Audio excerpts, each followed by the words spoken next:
O poder do abraço. Eu disse que é proibido hoje, né? Proibido fisicamente, né? Praticamente.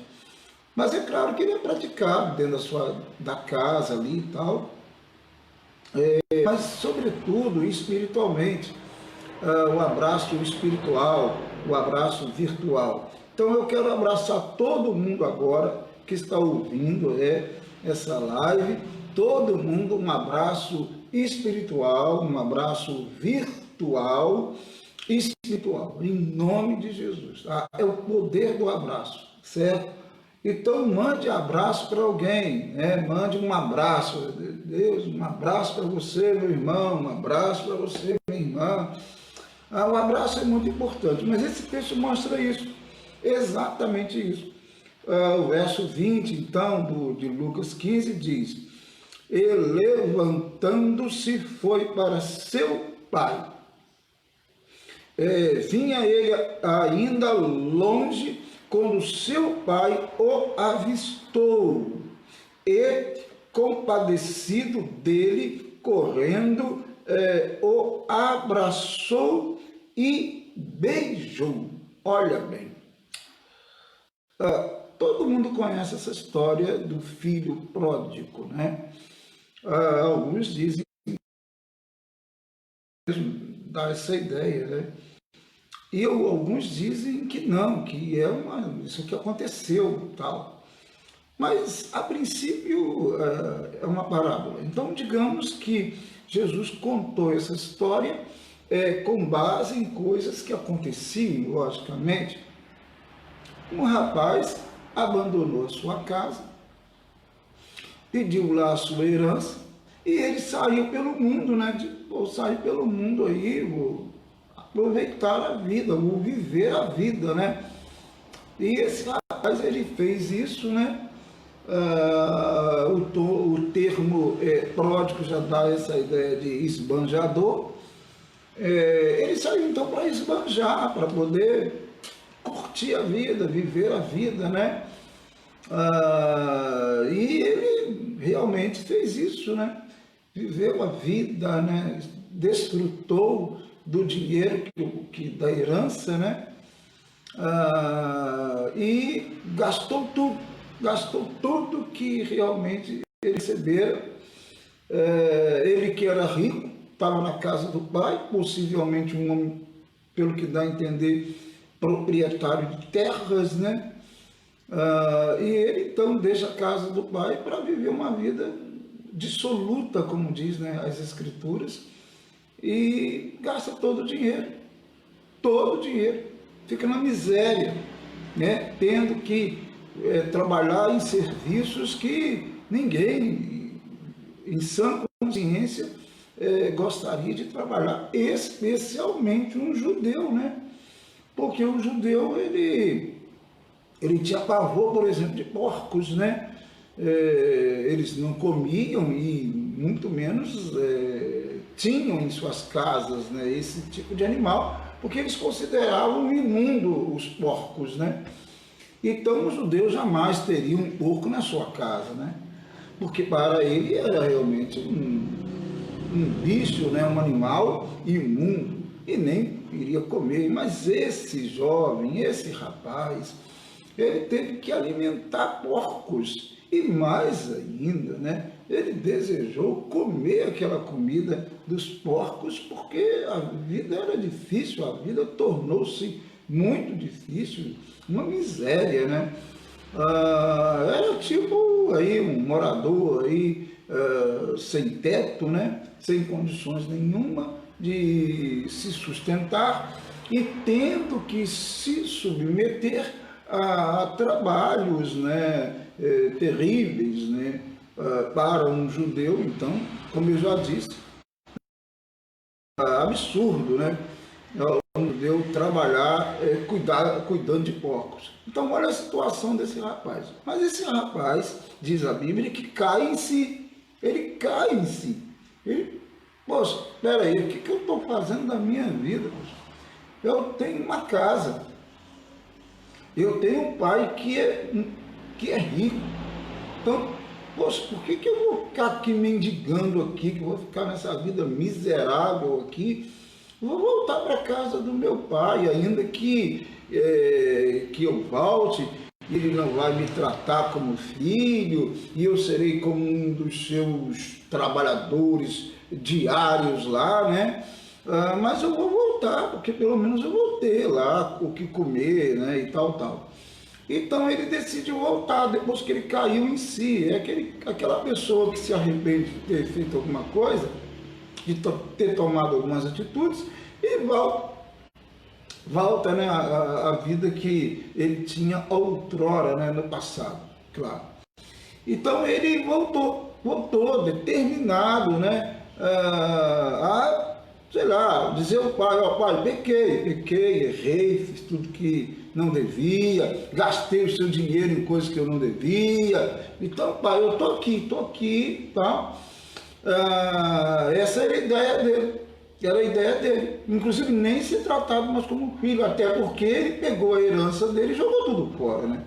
Então ele realmente, segundo as leis e os costumes judaicos, ele não teria direito mesmo. Então esse filho pródigo poderia até viver pela misericórdia do pai em sua propriedade, mas viveria como empregado mesmo, e não como um filho. Mas o que surpreende nessa história é que o pai, quando o filho está voltando, aí você pode imaginar aquela fazenda, né? Aquela fazenda, aquelas terras a sumir de vista. O que se admira nessa história é que quando o pai vê o filho ao longe, diz o texto ao longe, ele corre. Eu não sei que idade esse pai tinha, né? A Bíblia não diz a idade dele, mas não era um homem novinho, lógico que não, né? Sei lá, 60, 70, não sei, né? Mas a Bíblia diz que ele corre, né, em direção ao filho. É aquela ideia, né? Deus corre em direção a gente, em direção ao pecador. Quando o pecador manifesta de alguma forma o interesse de servi-lo, o interesse de mudar de vida, quando se arrepende. Então Deus, ele não deixa de receber, de abraçar aqueles que se arrependem. Deus é Deus, né, de amor realmente. Ele é justo, sim, mas ele é um Deus que quando ele vê, quando ele reconhece nas pessoas arrependimento, desejo de mudar verdadeiramente, Deus é o Deus que recebe, que abraça, né? Deus não é o Deus que rejeita, né, as pessoas. Não, ele nunca faria isso. E aqui no texto, então, no verso 20, diz: levantou-se, quer dizer, esse jovem que gastou todo o seu dinheiro, toda a sua herança, em coisas que não prestavam, né? Ele volta para casa e diz aqui: levantou-se e foi para seu pai. Vinha ele ainda longe, né? Aí eu imagino a fazenda, né? Ele longe assim, o pai observou naquela estradinha, né, empoeirada, e o pai o observou, e aí lá vai, não sei como, mas o pai o reconheceu. Possivelmente esse jovem estava maltrapilho, né, com roupas péssimas e possivelmente descalço, e possivelmente sem cuidados físicos, mas ele diz aqui que o pai o avistou e logo reconheceu. E diz aqui, quando seu pai o avistou e compadecido deste, eu imagino que ele devia estar com a aparência muito, muito ruim, né? Devia estar muito, digamos, feio, né? Mal vestido, e compadecido dele, correndo, o abraçou e o beijou. Esse é Deus. É Deus que faz com o pecador isso. Como ele recebe a pessoa que quer mudar. Como ele recebe a pessoa que se arrepende dos seus pecados.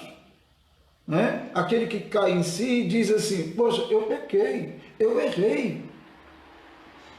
Eu fiz algo que eu não devia. Eu me afastei de Deus. Eu me afastei do Senhor.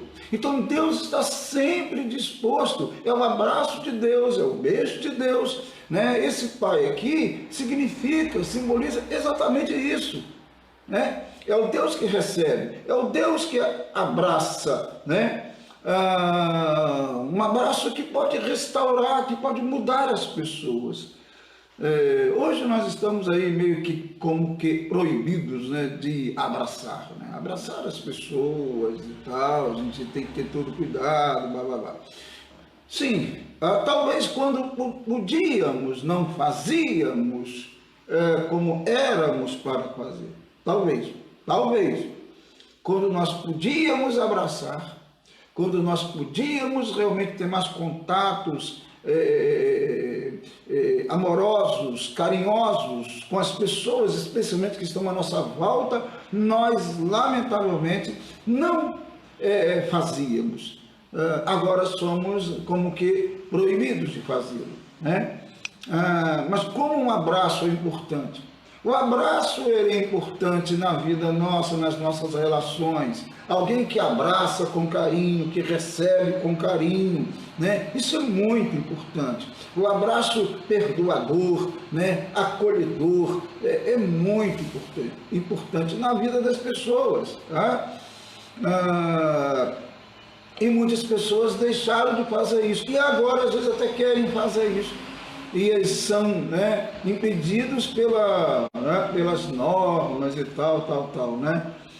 Mas como um abraço é importante, como um abraço, como a gente sente falta de poder abraçar as pessoas, de poder ter aquele contato, apertar a mão das pessoas. Agora você tem que cumprimentar as pessoas e quando faz, você faz de longe ou então você faz assim com o cotovelo.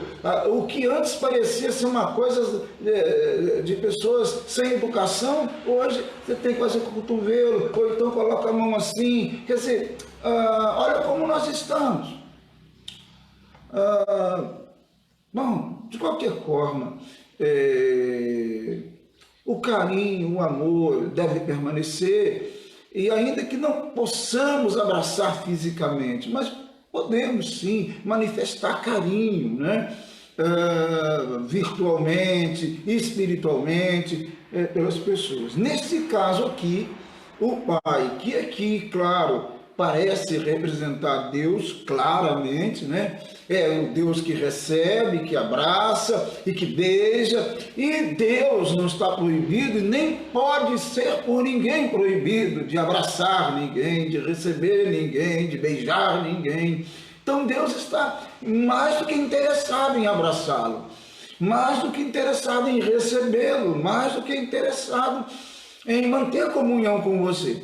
E interessante aqui, no verso 21 do capítulo 15 de Lucas, para quem está aí acompanhando, e o filho lhe disse: Pai, pequei contra o céu e diante de ti, já não sou digno de ser chamado teu filho.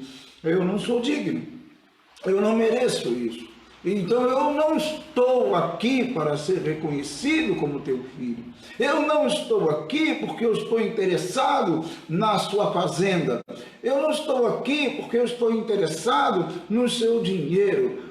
Pai, eu estou aqui reconhecendo que eu pequei e que eu não sou digno de ser chamado teu filho. Eu estou aqui para trabalhar aqui como qualquer uma dessas pessoas. Sim, ele tinha essa ideia de falar isso para o pai. De dizer para ele: Pai, eu quero trabalhar aqui como esses seus trabalhadores aí. Porque eles têm o que comer. Eles têm um lugar para morar. Então, pelo menos assim, eu quero ficar aqui. É isso que ele queria dizer, mas ele nem chegou a dizer essas coisas, porque o pai logo, né, vendo o filho quebrantado, vendo o filho se humilhando, arrependido, né? Aí o pai logo diz, né, ele diz: eu não sou digno. O pai logo diz no verso 22, o pai, porém, disse aos seus servos: trazei depressa a melhor roupa. Olha bem, olha que pai, isso aqui, claro, Deus, né? Trazei depressa a melhor roupa, vestiu, ponde-lhe um anel no dedo, olha bem, anel, símbolo de autoridade.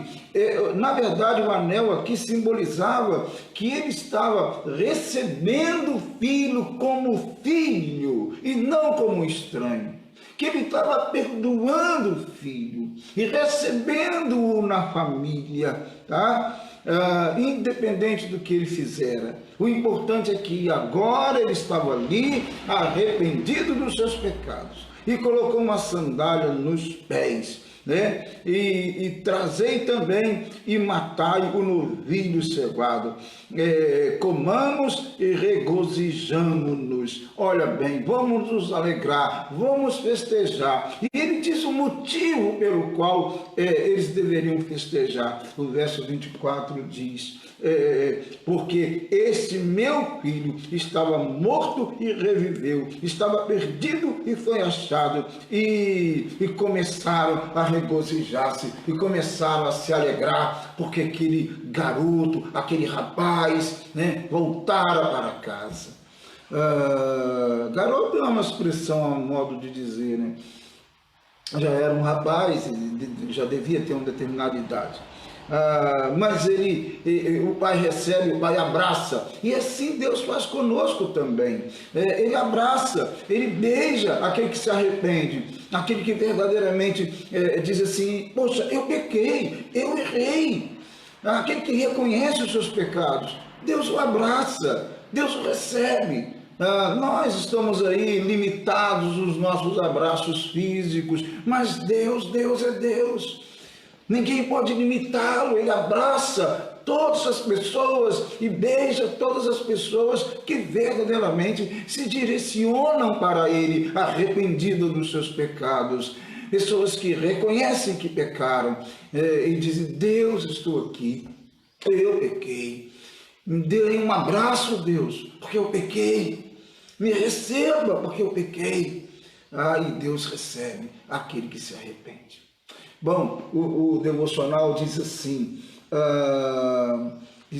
o poder do abraço. Tá? Esse devocional foi escrito bem antes dessa pandemia, né? Claro, por isso o texto está desse jeito aqui, eu não mudei. Tá? Um jovem chegou e disse, isso aconteceu: pastor, deixa eu te dar um abraço. Isso é aquele tempo que podia dar abraço, né? Ele disse, claro. Eu disse, claro. Aí eu considero, infelizmente hoje, não é tão comum as pessoas chegarem, né, os jovens, as pessoas chegarem e falar assim: pastor, me dá um abraço aí, me dê um abraço, né?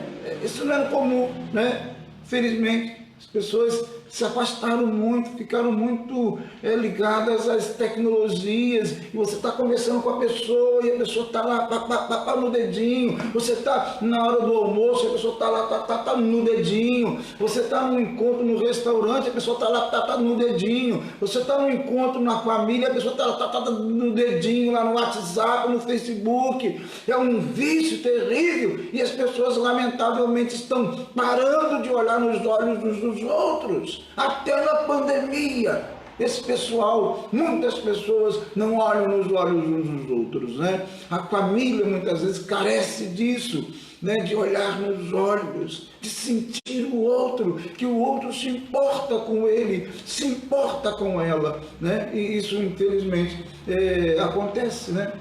É isso, né? Alguns, ao cumprimentar o próximo, quase como que com medo de pegar bactéria. Parece até que eu estava, né, profetizando, né, vírus, né, com medo de pegar vírus. Parece até que eu estava profetizando. Esse texto deve ter sido escrito há 3 anos, sei lá quantos anos, né? Apenas com as pontas dos dedos, cumprimenta as pessoas. Quando podiam cumprimentar as pessoas, na ponta dos dedos. Eu já vi gente cumprimentando na ponta dos dedos, né? E né, pegar a mão e apertar a mão da pessoa e dar um abraço na pessoa. Meu Deus, eu amava um pastor que ele tinha essa mania. Esse pastor, ele chegava e em todo lugar ele vinha e ele abraçava a gente, mas um abraço tão gostoso, um abraço tão amoroso, carinhoso, como isso faz falta. E hoje nós estamos aí com esse negócio da pandemia, né? Eu espero que em nome de Cristo, né, que isso passe para voltarmos a ter os contatos que tínhamos e valorizarmos, se não valorizávamos, né? Bom, nem com a ponta dos dedos. Ou outros ainda pelas atitudes dão abraço de tamanduá. Já ouviu falar em abraço de tamanduá? Já. O tamanduá, ele é um animalzinho aparentemente não tão assim, sabe, perigoso, né? Só que o tamanduá, quando ele fica irritado, né? Quando ele fica acuado, né? Quando ele se vê em perigo, ele abre os seus bracinhos e ele mostra as suas garras, né? E vem, vem. Aí o tamanduá diz, vem, vem, vem. E interessante que o tamanduá pode até matar animais bem maiores do que ele, mas bem maiores e selvagens, por causa desse chamado abraço de tamanduá, que é um abraço, na verdade, de traíra, é um abraço falso, é um abraço hipócrita, né? Infelizmente, muitas pessoas têm esse tipo de abraço, ou tinha esse tipo de abraço, tem, né, esse tipo de abraço, só que esse abraço a falsidade, né, só para a pessoa que abraça e beija, mas é uma falsidade tremenda. Então tem gente que tem esse tipo de abraço, né? É o abraço do tamanduá. Sabia disso? É isso daí, né? O bichinho, ele abre os bracinhos assim, mas aí as garras aparecem e pum, e quando ele pega a presa dele, misericórdia, né? Isso ele faz quando ele se sente acuado, né? É o abraço do tamanduá, brincadeira, né, gente? Bom, vamos terminar aqui, né? Há momentos na vida que bastam um abraço sem palavras para transformar situações. A face triste se alegra com um abraço, né? O coração angustiado é consolado. A pessoa insegura é motivada. Um abraço sincero pode comunicar carinho, solidariedade, igualdade. Sim, um abraço sincero, né? Já a falta dele pode preconizar superioridade, indiferença e soberba, a falta do abraço, né? Se você pertence a Cristo, abrace, não pode abraçar agora fisicamente, abrace espiritualmente, deseja aí para o seu irmão aí um abraço, meu irmão, um abraço para você, um abraço para todos os irmãos aí, Deus abençoe. O seu abraço amigo tem poder, ele protegerá e ele descansará nos seus braços, etc, etc. E lembremos do abraço de Deus, né? Deus abraça todas as pessoas que se aproximam dele com um coração sincero, com um coração quebrantado. Deus quer abraçar todos nós, carinhosamente, amorosamente, em nome de Jesus. Amém? Deus abençoe, tá bom? Se você sentiu-se abençoado por essa mensagem, compartilhe. É a maneira de você abraçar o outro, né? Compartilhar e dizer que se importa com o outro. O abraço tem essa mensagem. O abraço tem esse sentido, dizer que se importa com o outro, né? Quando não é abraço de tamanduá, claro, lógico. Quando não é abraço falso. Tem que ser abraço verdadeiro, abraço sincero, um beijo sincero em nome de Jesus. Bom, Deus abençoe. Pessoal que está aí, Deus abençoe todo mundo, a Sônia e o pessoal, todo mundo que chegou aí, graças a Deus. Solange Silva também está aí, Deus abençoe. Irmã Solange, Rosemi Viana, meu irmão, Deus abençoe. Maiara Santos, pessoal aí, Deus abençoe. José Montongoni, pastor, né? Deus abençoe. Todo mundo, em nome de Jesus. Vamos orar? Vamos falar com Deus. Deus, muito obrigado que estamos aqui mais uma vez em Tua presença. Ó Deus, precisamos do Teu abraço, Senhor, do Teu abraço. Como nós carecemos do Teu abraço num tempo tão difícil, num tempo tão complicado, Senhor. Nesse tempo de crise, de pandemia, de distância física, Deus, como precisamos do Teu abraço, do Teu carinho, do Teu afago, Senhor. Como precisamos. Nos dê a graça de sermos abraçados por Ti, Senhor. Beijados por Ti, Senhor. Que sintamos a Tua presença na nossa vida. A Tua presença na nossa casa, na nossa família, Senhor. Que sintamos a Tua presença por onde andarmos, Senhor. Ó, Senhor, em nome de Jesus. Abençoa-nos, abençoe cada irmão nesse momento, cada irmã nesse momento. Atenda as orações, Senhor, de cada um. Senhor, abençoe a Cici, como ela é chamada, toma em tuas mãos aquela jovem, ó Deus, abençoe a vida dela, Senhor. Deus, em nome do Senhor Jesus, abençoe, cure a Cici em nome de Jesus, a Cici em nome de Jesus. Senhor, restabeleça a sua saúde, eu te peço, em nome de Cristo. Abençoe grandemente, Senhor, todas as pessoas, os pedidos de orações. Abençoe a Samara, filha da irmã Marta, que está doente. Tome em tuas mãos, Senhor. Abençoe grandemente em nome de Jesus. Deus, fique conosco, nos dê tua graça, nos dê tua bênção. Deus, nos abrace sempre. Acolha-nos em teus braços poderosos, em nome de Jesus. Amém e amém. Amém, meu irmão, minha irmã. Deus abençoe sua vida, Deus abençoe seu coração. Tenha paz nesse dia e receba um abraço espiritual do pastor Ronaldo, um abraço sobretudo de Deus, né? Deus que acolhe, Deus que abraça, Deus que beija, Deus que é o afago nosso, que Ele nos abrace nesse tempo tão difícil de crise, tá bom? Deus abençoe, grande abraço, amanhã, se Deus quiser, às 7 horas da manhã aqui, tá? Grande abraço, bom dia!